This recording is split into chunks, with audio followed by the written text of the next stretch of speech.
Hi hello నమస్తే. ఈ రోజు మా ఫ్రెండ్ వాళ్ళ ఇంటికి వచ్చామండి. వాళ్ళ పాప ఏదో చేస్తుంది ఈ రోజు. ఒకసారి చూద్దాము. ఏంద్రా ఇది? ఇది టొమాటో ఎగ్ కర్రీ చేస్తా ఉన్నాము. అవునా, ఏదో కొత్తగా ఉన్నట్టుంది.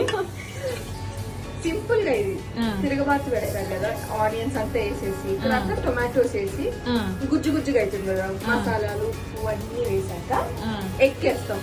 జస్ట్ కొట్టి వేసేయడమే. ఇంకా మూత క్లోజ్ చేసి దాని పాటు అది ఉడికాక ఒక 5 minutes తీస్తే నువ్వు చెప్పిన టైం అయిపోయింది కదా, అయిపోయింది. ఒకసారి చూద్దామా.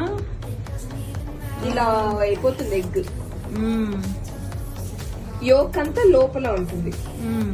చాలా బాగుంటుంది, చాలా టేస్టీగా ఉంటుంది. నా రెసిపీ కూడా కదా, చాలా సింపుల్. ఒకసారి ఏమేమి వేసావు చెప్తావు నా దీంట్లో.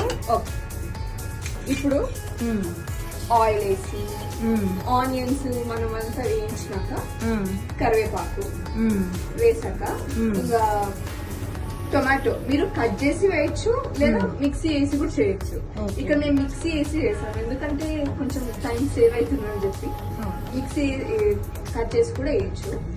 ఇంకా జీలకర్ర పొడి, మిరియాల పొడి, మసాలా, కారం, ఉప్పు, మెంతి పొడి, ఇంకా పచ్చిమిర్చి లాస్ట్ వేసాక అంత బాగా ఉడికాక ఆ పచ్చి స్మెల్ అంతా పోయాక ఎగ్ వేస్తాం.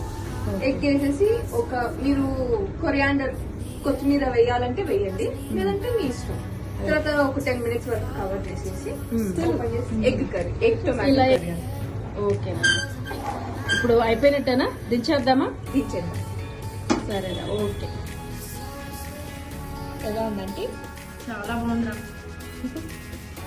నా ఫస్ట్ టైం బ్లాగ్ లో రావడం. ఈ వీడియో మీకు నచ్చిందని అనుకుంటున్నా. Please like, share, comment, subscribe to Nagvini kitchen.